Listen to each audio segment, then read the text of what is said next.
Welcome to our YouTube channel. तो चलिए जी कुछ नई बातें सीखते हैं। इस साल 2022 में क्या होगा? भारत पहला स्वदेशी बना हुआ एयरक्राफ्ट कैरियर पानी का जहाज कहाँ उतार देगा? समुद्र में। यानी इंडियन नेवी के पास पहला ऐसा एयरक्राफ्ट कैरियर आ जाएगा जो उसने खुद बनाया हो, यानी इंडिया में डेवलप करवाया हो। अब इसका मतलब क्या है? एयरक्राफ्ट क्या होता है? हवाई जहाज। तो अगर पानी का कोई ऐसा जहाज हो जिसके ऊपर हवाई जहाज रखे जा रहे हो, तो उसको क्या कह दोगे आप? Aircraft carrier. तो इसका फ़ायदा क्या होता है? समुद्र में एयरक्राफ्ट कैरियर जा रहा है, किसी भी जगह पे आप हवाई जहाज उड़ा सकते हो एकदम से उससे, या कहीं पे भी लैंडिंग करवा सकते हो आप। समझ इस बात को? अब भारत का पहला खुद से डेवलप किया गया है, उसका नाम क्या है? आईएनएस विक्रांत। अब इसका नाम आईएनएस विक्रांत क्यों रखा है? इसके पीछे भी पूरी हिस्ट्री है, आइए वो जानते हैं। तो समझ गए, भारत ने पहली बार कोई एयरक्राफ्ट कैरियर खुद से बनाया है जिसका नाम है आईएनएस विक्रांत। 2022 में उसको कमीशन किया जाएगा। कमीशन यानी इन सर्विस आ जाएगा वो। अब पुरानी बातें जानते हैं। वर्ल्ड वॉर टू 1939 से 1945 के करीब तक वर्ल्ड वॉर टू चला था। तो उस टाइम ब्रिटेन की जो नेवी थी वो भी एयरक्राफ्ट कैरियर्स डेवलप कर रही थी। तो उसी दौरान एक एयरक्राफ्ट कैरियर डेवलप किया गया, लेकिन उसको कभी कमीशन नहीं किया गया, यानी वो डेवलपमेंट स्टेज में ही था। और इसके साथ क्या होता है? 1945 में वॉर ख़त्म हो जाता है, तो फिर वो जो एयरक्राफ्ट कैरियर था जिसको बना रहे थे, उसको बनाना बंद कर देते हैं। कौन? ब्रिटेन वाले। तो 1957 तक ऐसे ही टाइम चला जाता है, और 1957 में भारत क्या करता है? वो एयरक्राफ्ट कैरियर जो अधूरा बना हुआ था उसको खरीद लेता है, और उसका नाम क्या रख देता है? आईएनएस विक्रांत। तो जी हाँ, भारत के पास पहले भी एक आईएनएस विक्रांत होता था जो एयरक्राफ्ट कैरियर था, जो उसने 1957 में खरीदा था। किससे? इंग्लैंड से, यानी ब्रिटेन से, जो हम पे राज करके गए। फिर उसको खुद 4 साल लगा के उसको सही से बना दिया भारत ने। किसको? आईएनएस विक्रांत को। फिर 1961 में वो बिल्कुल फंक्शनल हो गया। फिर क्या होता है? इसके 10 साल बाद आता है 1971 का वॉर। अब आपने सुना होगा 1971 में बांग्लादेश बना था। क्या हुआ था? भारत ने पाकिस्तान को हरा के एक ईस्ट पाकिस्तान को इंडिपेंडेंट करवाया था, और उसको बना दिया था फिर बांग्लादेश। तो इस वॉर के दौरान समुद्र में से भारत ने जो एयरक्राफ्ट कैरियर यूज़ किया था उसका नाम था आईएनएस विक्रांत। तो अगर कोई लोग कंफ्यूज हो जाए कि आईएनएस विक्रांत तो अभी कमीशन होने लग रहा है, तो उस समय पर आईएनएस विक्रांत कौन सा था? तो याद रखिए, पहला जो भारत का एयरक्राफ्ट कैरियर था वो आईएनएस विक्रांत ही था, लेकिन वो भारत का नहीं था। भारत ने डेवलप नहीं किया था उसको, वो खरीदा था भारत ने। पहला जो भारत ने खुद से डेवलप किया है वो है अब वाला आईएनएस विक्रांत। समझ गए इतनी बात? फिर क्या होता है? भारत के पास एक ही था उस समय पर। 1971 का वॉर है जो उसमें यूज़ हुआ था आईएनएस विक्रांत, बहुत हेल्पफुल रहा था भारत के लिए। फिर क्या हुआ था? कुछ सालों बाद भारत ने एक और एयरक्राफ्ट कैरियर खरीदा था, उसका नाम था आईएनएस विराट। विराट कोहली नहीं, आईएनएस विराट। तो आईएनएस विराट भी अंग्रेजों से ही खरीदा गया था। वो भी इसी तरीके से कुछ स्टोरी थी कि उनकी नेवी के अंदर उसको रॉयल नेवी के एचएमएस कहते थे, एचएमएस। तो उनकी रॉयल रॉयल नेवी कहते हैं, जो ब्रिटेन वालों की नेवी होती है रॉयल नेवी। तो रॉयल नेवी के अंदर वो काम कर चुका था आईएनएस विराट। तो जब भारत ने उसको खरीद लिया तो उसका नाम आईएनएस विराट रख दिया, और अपने यहाँ पर कमीशन कर दिया 1987 में। तो भारत का जो दूसरा एयरक्राफ्ट कैरियर था 1987 में आया, और वो 2017 में डीकमीशन हो गया, यानी काम करना बंद हो गया। और जो ये आईएनएस विक्रांत था, ये भारत ने 1997 तक यूज़ किया। तो देखा जाए इस समय तक भारत के पास एयरक्राफ्ट कैरियर एक रह चुका था, वो कौन सा था? आईएनएस विराट। और आईएनएस विराट कब डीकमीशन हुआ है? लगभग 2017, अभी रिसेंटली हुआ। तो आईएनएस विराट तो अपने पास था ही। फिर क्या होता है? भारत ने अब तक अपने अपने लिए खुद से नहीं बनाया था कभी। फिर भारत हेल्प लेता है किसकी? रसिया की। 2013 में ऐसे ही रसिया के द्वारा यूज़ किया हुआ एक एयरक्राफ्ट कैरियर था, उसको भारत ने खरीद लिया और उसका नाम रख दिया आईएनएस विक्रमादित्य। तो अगर पूछा जाए आईएनएस विक्रमादित्य भारत ने किससे लिया है, तो वो रसिया से लिया है। ऐसा नहीं है कि 2013 में ही वो बनाया गया, वो बना बहुत साल पहले था, लगभग 20-30 साल पहले। वो रसिया में सर्व कर चुका था रसिया की नेवी को।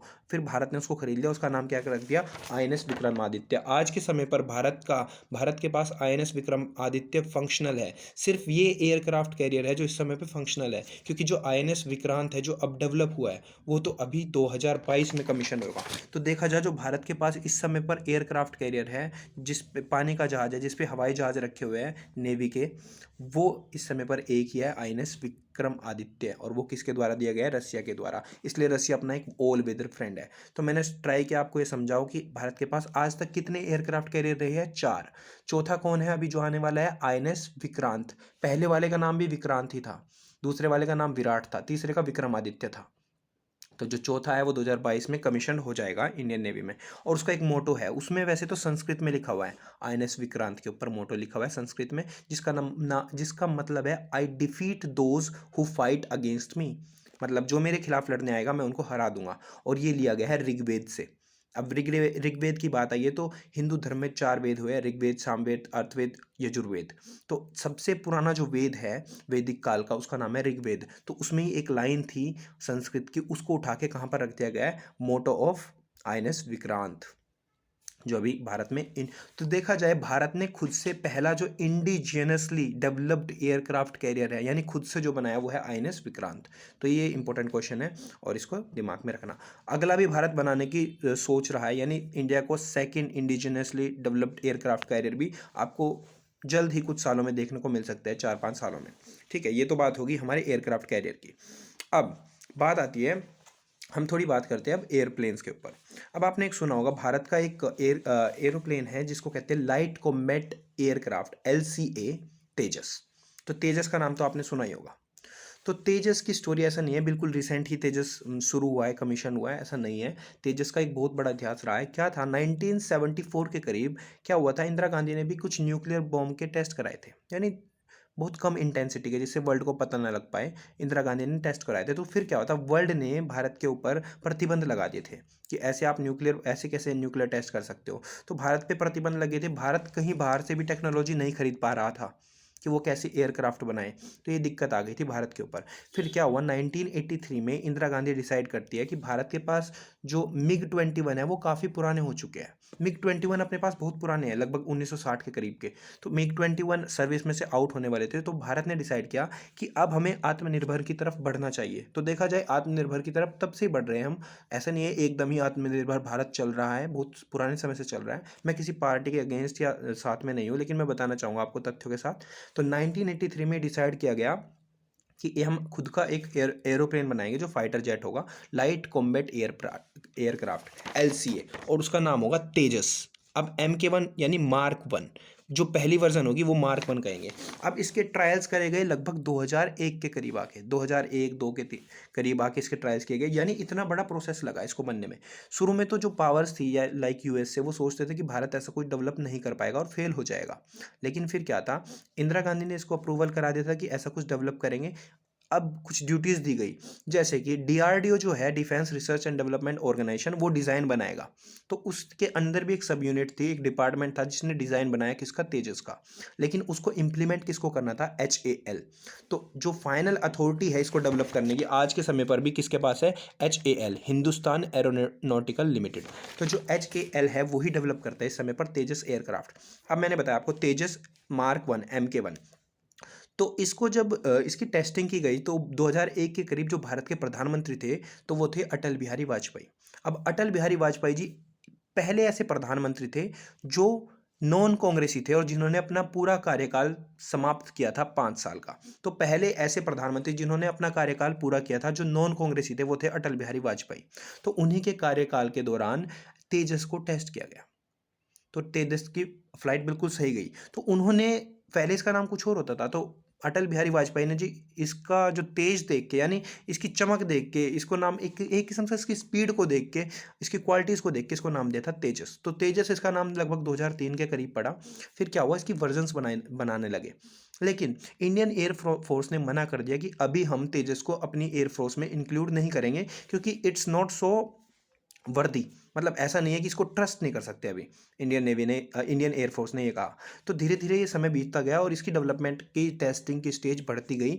फिर क्या होता है, तेजस को लगभग 2016 में भारत के डिफेंस मिनिस्टर रहे हैं मनोहर पारिकर जी, जो गोवा के मुख्यमंत्री भी रहे, आपने सुना होगा। मनोहर पारिकर जी बहुत अच्छे डिफेंस मिनिस्टर रहे भारत के, इस समय और दुनिया में नहीं है, बाय चांस यहाँ नहीं है वो। लेकिन उन्होंने क्या किया, इंडियन एयरफोर्स को मना लिया कि वो तेजस को यूज़ करेंगे एज अ कॉम्बैट एयरक्राफ्ट। अब इस बात को समझिए, भारत के पास जो एयरफोर्स है उसके अंदर स्क्वाड्रन होती है, आपने सुना होगा स्क्वाड्रन, तो स्क्वाड्रन लीडर्स भी होते हैं। अब एक स्क्वाड्रन के अंदर 12 से लेके 24 एयरक्राफ्ट तक हो सकते हैं, 12 से लेके 24। तो देखा जाए तो भारत की जो स्क्वाड्रन थी वो कम हो गई थी, क्यों? क्योंकि पुराने aircraft out of the service हो गए थे, तो भारत को रिप्लेस करना था। तो रिप्लेस किया गया किसके द्वारा? तेजस के द्वारा। तो कहीं ना कहीं मनोहर पारिकर जी ने किसको बनाया? हमारी इंडियन एयरफोर्स को, और कमीशन किसको करवा दिया? तेजस को। तो तेजस मार्क 1 MK1 डिप्लॉयड हो गया। फिर ऐसी तेजस की एक और वर्जन बनी थी जिसको कहते हैं मार्क 2, यानी तेजस MK2 मार्क 2। लेकिन तेजस मार्क 1 और मार्क 2 के बीच में एक और वर्जन बनाई गई, मार्क 1A। अब ये क्यों बनाई गई? क्योंकि ये बहुत एडवांस स्टेज है मार्क 2, और ये थोड़ा कम स्टेज की है, तो इनका मीडिएट स्टेज बनाई गई, क्योंकि इसकी टेक्नोलॉजी डेवलप करने के लिए अभी समय लगेगा थोड़ा। तो ये देखते हुए कि भारत की एयरफोर्स में कमी हो रही, तो एक इंटरमीडिएट स्टेज बना दी गई, यानी थोड़ी बहुत एडवांसमेंट करके बना दिया गया, जिसका नाम रखा गया मार्क 1A। ठीक है। और आज के समय पर क्या हुआ है, रिसेंटली भारत की जो एयरफोर्स है उसने ऑर्डर दिया है फिर से HAL को, हिंदुस्तान एरोनॉटिकल लिमिटेड को, कि हम आपसे 83 मार्क 1A खरीदेंगे। यानी जो इंटरमीडिएट ये स्टेज है, इसके 83 एयरक्राफ्ट कौन खरीदेगा? Indian air force. अब ये कोई ऐसी क्या बात हो गई? अब देखिए, जो हमारा पड़ोसी है पाकिस्तान, चाइना, उनके पास काफ़ी स्क्वाड्रन है। पाकिस्तान के पास इतनी नहीं है, लेकिन चाइना के पास काफ़ी स्क्वाड्रन्स है। तो कहीं ना कहीं हमें भी अपना नंबर ऑफ स्क्वाड्रन बढ़ानी होगी। स्क्वाड्रन मतलब जिसमें एक ग्रुप होता है 12 एयरक्राफ्ट का, 24 एयरक्राफ्ट का, तो स्क्वाड्रन बढ़ानी पड़ेगी हमें। ठीक है, तो इसके लिए इनको कमीशन करना पड़ेगा। अब जो ये 83 है, 83 को आप अप्रोक्सीमेटली अगर देखो, एक स्क्वाड्रन में अगर 20 एयरक्राफ्ट है, तो भारत की कम से कम 4 स्क्वाड्रन बढ़ जाएगी। तो कहीं ना कहीं भारत ने ये ऑर्डर दे दिया है, यानी इंडियन एयरफोर्स ने, पर्टिकुलरली एयरफोर्स ने ऑर्डर दिया किसको? हिंदुस्तान एरोनॉटिकल लिमिटेड, कि आप हमें इतने एयरक्राफ्ट प्रोवाइड कर दीजिए। तो आई होप आप समझ गए होगी तेजस की हिस्ट्री क्या है, कब से शुरू हुआ था? 1983 के करीब से शुरू हुआ, और अब तक लगभग 2016 में पहली बार इसको इंडियन एयरफोर्स में इंक्लूड किया गया।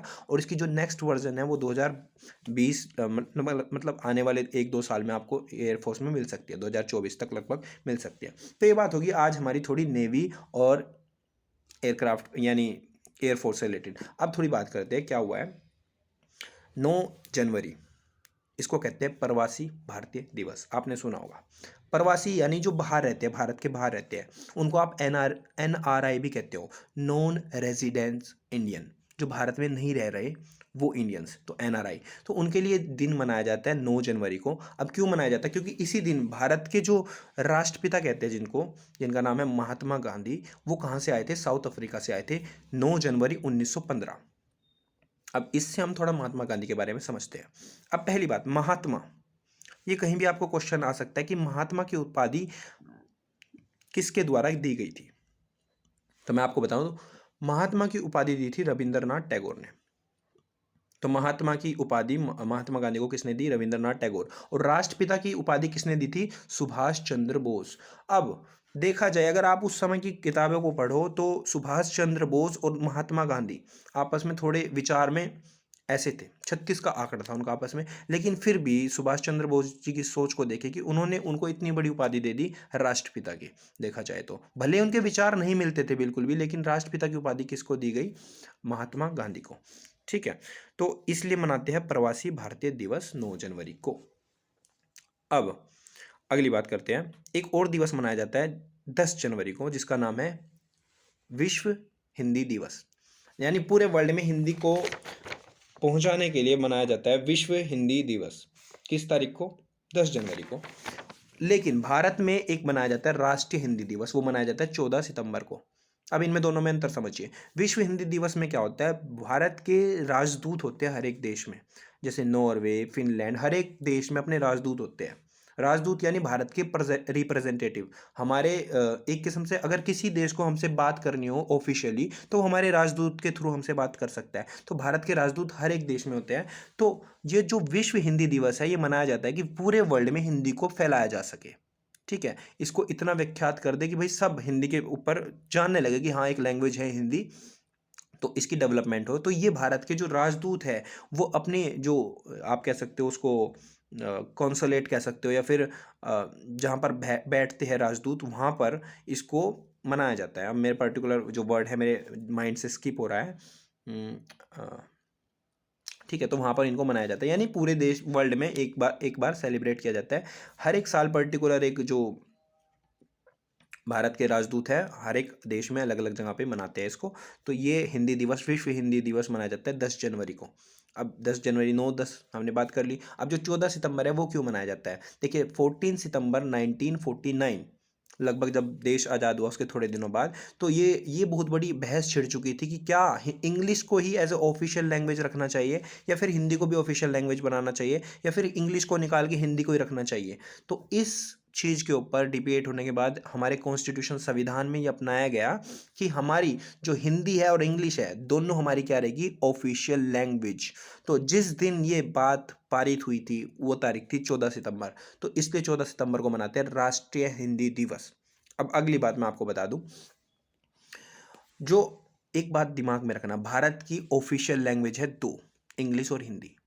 लेकिन भारत की कोई ऐसा नहीं है कि कोई राष्ट्रीय भाषा नहीं है, इस बात को ध्यान रखें। इंडिया की कोई ऐसी नहीं है नेशनल लैंग्वेज, आप नहीं कह सकते कि Hindi is a national language, नहीं। राष्ट्रीय भाषा का दर्जा किसी को नहीं दिया गया। ऑफिशियल लैंग्वेज क्या होती है कि आपके ऑफिस के कामकाज में आप कौन सी लैंग्वेज यूज़ करोगे, वो हिंदी और इंग्लिश हो सकती है, लेकिन आप इसको हिंदी को एक राष्ट्रीय भाषा नहीं कहोगे। मतलब ऐसा नहीं, नेशनल लैंग्वेज नहीं कहोगे कि पूरे इंडिया की एक लैंग्वेज होगी, नेशनल लैंग्वेज नहीं। समझ गए इतनी बात? तो आई होप आपको ये सारी बातें समझ में आएगी, मैंने यही बताने के लिए वीडियो बनाई थी। And please to share and subscribe if you haven't. ठीक है, तो मिलते हैं अगली वीडियो में। Thank you.